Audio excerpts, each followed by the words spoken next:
Il est tout juste 18h30 sur Aoula et c'est le journal à la une de l'actualité ce soir. Le Conseil de sécurité proroge d'1 an le mandat de la MINURSO et réaffirme son soutien à l'initiative marocaine d'autonomie, la voie pour mettre un terme aux différends régionaux autour du Sahara marocain.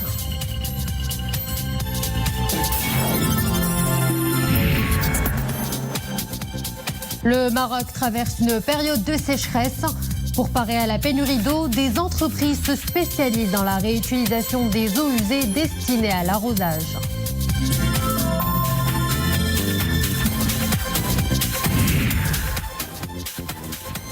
Rabat, capitale modèle en termes de traitement et de réutilisation des eaux usées. 94% de ces espaces verts et golfs sont irrigués uniquement en eau traitée.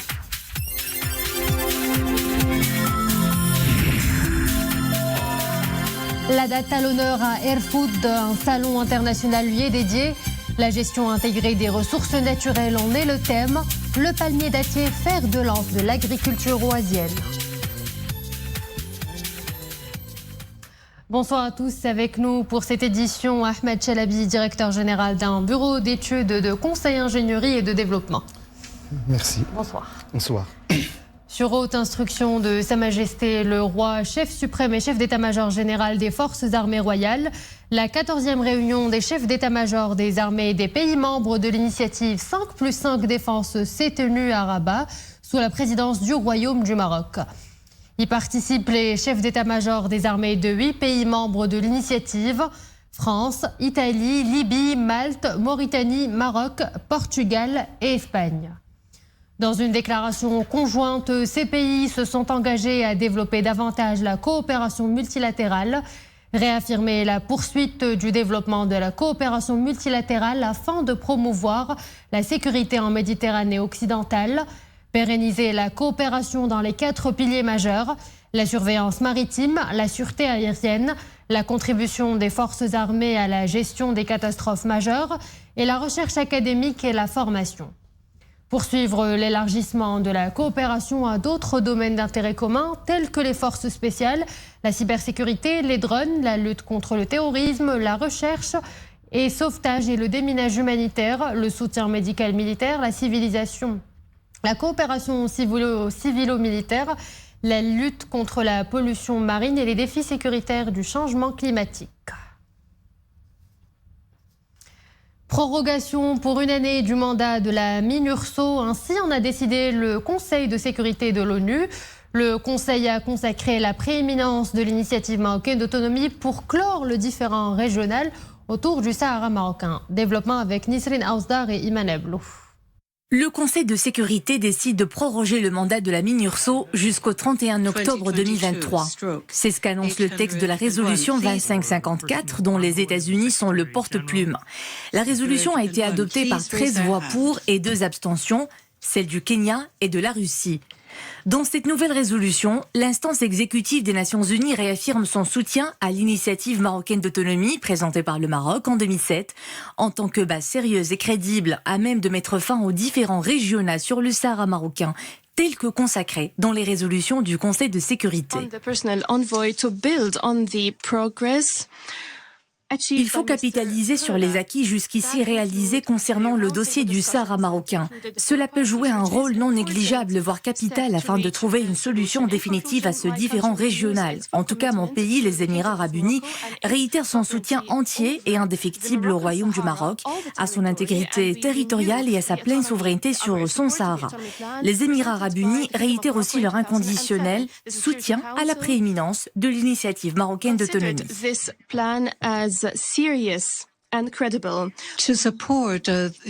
Le Gabon, à son tour, réitère son soutien total à l'initiative marocaine d'autonomie présentée par le Royaume du Maroc en 2007 comme la seule et unique base pour une solution pragmatique, équitable et définitive aux différends régionaux autour du Sahara marocain.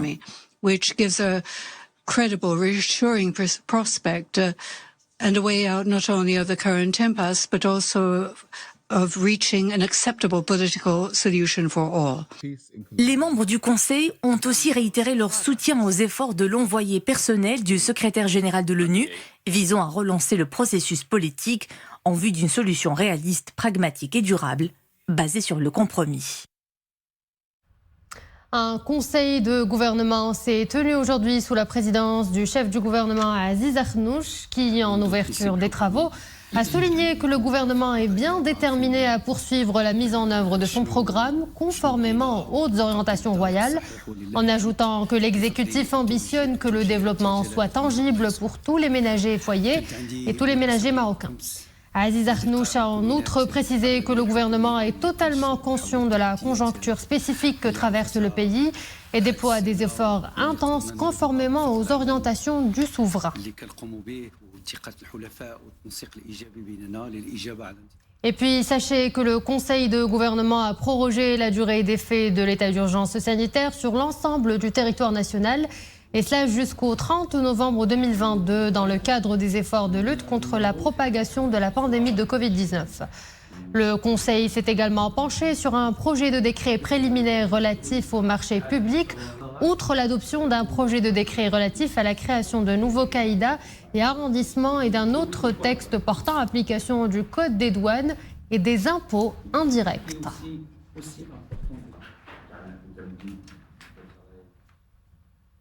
Sécheresse persistante, pénurie d'eau rendent nécessaire la réutilisation des eaux usées pour l'arrosage des espaces verts. Pour cela, le Maroc mise sur l'innovation technologique. Plusieurs procédés ont fait leur preuve dans cette opération.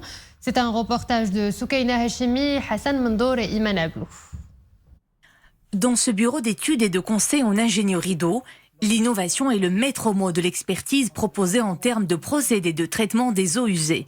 En temps de sécheresse, l'innovation est d'autant plus sollicitée.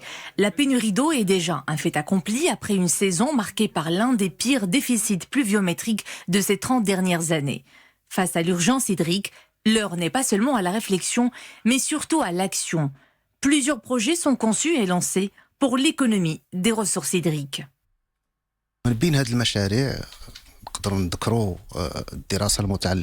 Parmi ces projets, on peut citer celui relatif à la réutilisation des eaux usées épurées pour l'arrosage des espaces verts de Rabassa El Sreirat et Temara. Ce projet est d'ailleurs considéré comme un exemple à suivre en la matière, permettant d'assurer une ressource pérenne pour l'arrosage des espaces verts et permettant ainsi de soulager la pression galopante sur les ressources hydriques conventionnelles destinées essentiellement à l'alimentation en eau potable. Pour généraliser l'expérience à d'autres régions du royaume, la recherche scientifique est fortement impliquée. Pour y voir un peu plus clair, direction ce laboratoire spécialisé de la faculté des sciences de Kenitra. Ici, des étudiants-chercheurs travaillent sur les dernières nouveautés en matière des procédés de séparation.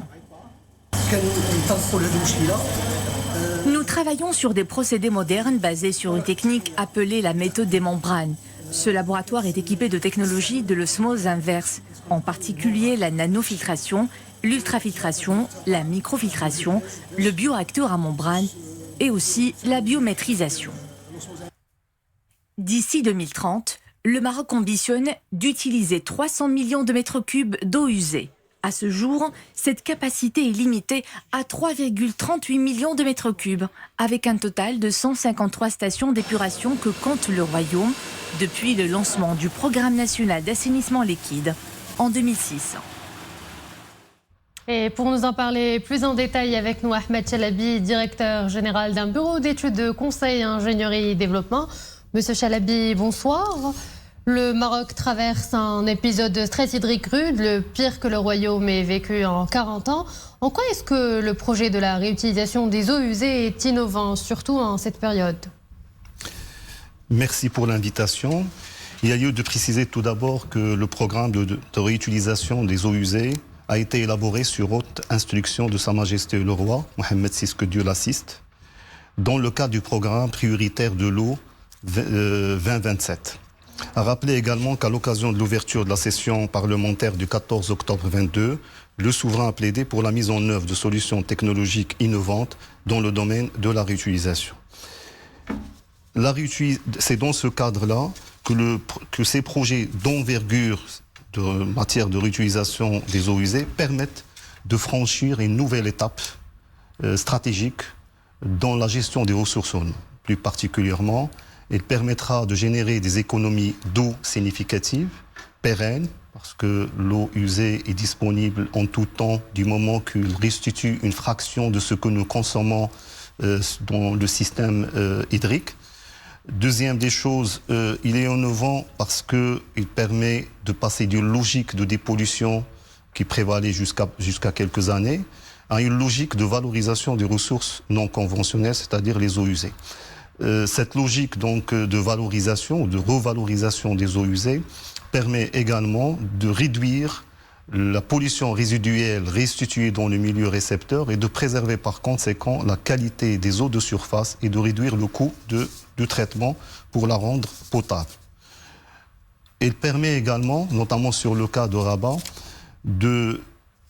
d'envisager des utilisations multiples des eaux usées conventionnelles, en l'occurrence, et pour la première fois d'ailleurs sur le cas de Rabat, l'utilisation industrielle. Donc aujourd'hui, plusieurs bornes ont été installées à Rabat pour permettre d'arroser, ou plutôt de laver le lavage des voitures par les eaux usées épurées. C'est une première expérience qui donne de très bons résultats dans le contexte actuel de rareté de ressources en eau. Et quelles sont les retombées environnementales, sociales et économiques de ce projet ? Alors, pour le cas de Rabat, pour être plus précis sur les retombées environnementales, sociales et économiques, d'abord, sur le plan environnemental, le projet de Rabat permet de générer une économie de presque 4 millions de mètres cubes d'eau potable. C'est l'équivalent de la consommation d'une ville de 100 000 habitants. C'est à peu près, si on peut situer les 100 000 habitants, c'est Temsna et Ain Aouda confondus. Donc c'est une économie assez significative, assez intéressante, notamment dans le contexte de sécheresse. C'est l'amélioration de la qualité des ressources en eau par la réduction des charges polluantes. C'est également l'amélioration de l'attractivité de la ville de Rabat, donc une ville où il fait bon à vivre. C'est également, il permet d'envisager des choix techniques et technologiques en faveur de l'industrie marocaine. Donc tout ce qui a été fait sur Rabat, c'est l'entreprise marocaine qui a construit le projet de réutilisation des eaux usées dont le montant total dépasse les 600 millions de dirhams. Il permet également de générer des opportunités d'emploi aussi bien en phase étude, phase réalisation qu'en phase exploitation du projet. Il va permettre également de favoriser l'exportation du savoir-faire marocain et notamment en Afrique. Donc c'est pour cela que le projet est multidimensionnel et il permet justement de répondre aux exigences de développement durable et constitue une véritable opportunité pour les régions qui n'ont pas encore entamé ou qui sont sur le point d'entamer leur projet de réutilisation. Monsieur Chalabi, je vous remercie pour ce premier éclairage. Nous reviendrons à vous après ce reportage. Le niveau des nappes phréatiques sont en chute libre. L'eau devient plus que jamais une ressource qui se raréfie. Alors, pour freiner le gaspillage, beaucoup de communes optent pour la réutilisation des eaux usées et épurées, notamment pour l'arrosage. C'est le cas, nous le disions, au niveau de la région Rabat-Salé-Temara et Srerat aussi, où des projets d'envergure ont été engagés. Sur place, c'est un reportage de Abir Melouki, Abdelali Ayad et Zakaria Moukin Billah. Les volumes d'eau stockés dans un grand nombre de lacs de barrages à travers le royaume sont en nette régression, faute d'apport suffisant par les pluies. Le stress hydrique est partout palpable. Les communes sont donc tenues de freiner toute source de gaspillage, même quand il s'agit de l'incontournable arrosage nécessaire des espaces verts publics. Comment donc arroser ces espaces verts sans en rajouter à la pression exercée sur les ressources destinées à la consommation des citoyens? Les agglomérations de Rabat, Salé, Temara et Srerat donnent l'exemple. Elles traitent, épurent les eaux usées pour l'irrigation des espaces verts et des golfs. À partir de 2019, les autorités locales de Rabat ont bien sûr suivi ces directives et ils ont installé bien sûr une station d'épuration des eaux usées sur laquelle ils se sont basés pour arroser ces espaces verts, bien sûr, pour conserver cette dimension verte ou de capitale verte de la ville de Rabat. Ces eaux épurées traitées dans des stations dédiées arrosent aujourd'hui jusqu'à 94% des espaces verts de Rabat et de son agglomération. Des centaines d'hectares d'espaces verts publics et de golf. En plus de réduire la pression sur les ressources en eau conventionnelles, Le procédé de recyclage permet également de réduire les flux de pollution.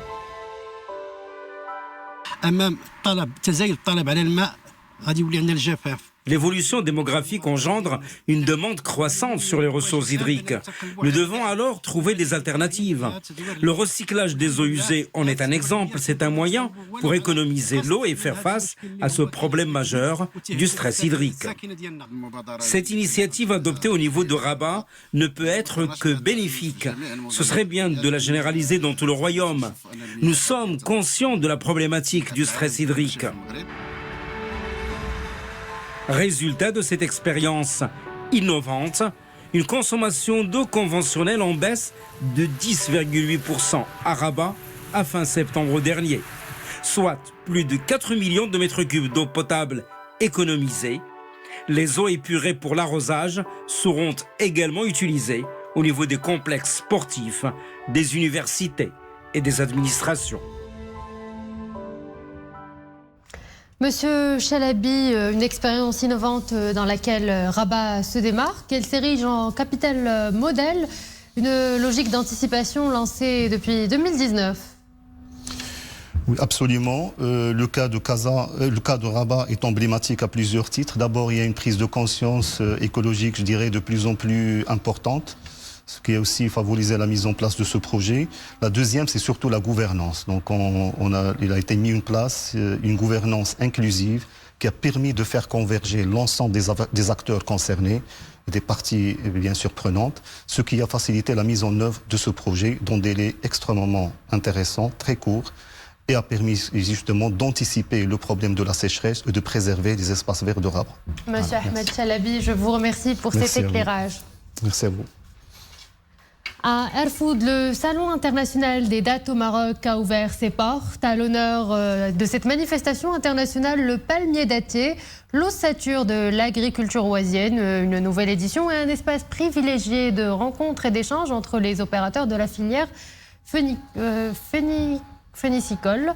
La cérémonie d'ouverture de ce salon placé au patronage de Sa Majesté le roi Mohammed VI a été présidée par le ministre de l'Agriculture, de la Pêche maritime, du Développement rural et des eaux et forêts, Mohamed Sadiqi, en présence notamment de la ministre émirati du Changement climatique et de l'Environnement, Mariam bint Mohamed Saïd Harib Al-Mahayri, et du wali de la région de Daraa Tafilalt.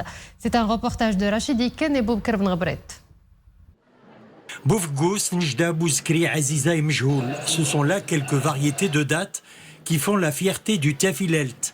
La richesse dattière du royaume, c'est près de 300 variétés de dattes. Ouarzazate et Zagora figurent en bonne place parmi les régions productrices. C'est plus de 50% de la production. Le plan Maroc Vert mise sur l'augmentation de la production d'ici quelques années. 5 millions de palmiers dattiers seront plantés, notamment en ce qui concerne la variété El Mjoul. Il faut signaler aussi que malgré la sécheresse, la production tient le cap. Nous atteindrons cette année les 115 000 à 120 000 tonnes. Déployé sur une superficie de 40 000 mètres carrés, le salon comprend 6 pôles. Le pôle Rahba constitue la principale composante du salon, un espace dédié aux producteurs et coopératives pour la commercialisation et la valorisation de leurs produits.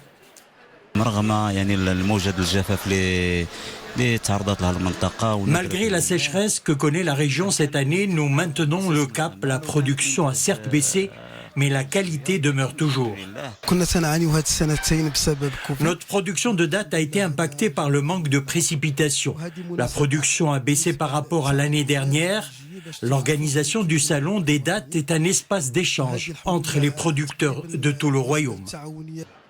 Avec une production de plus de 143 000 tonnes par an, dont 40% est assurée par le Tafilalt, le Maroc se positionne au 10e rang mondial des producteurs.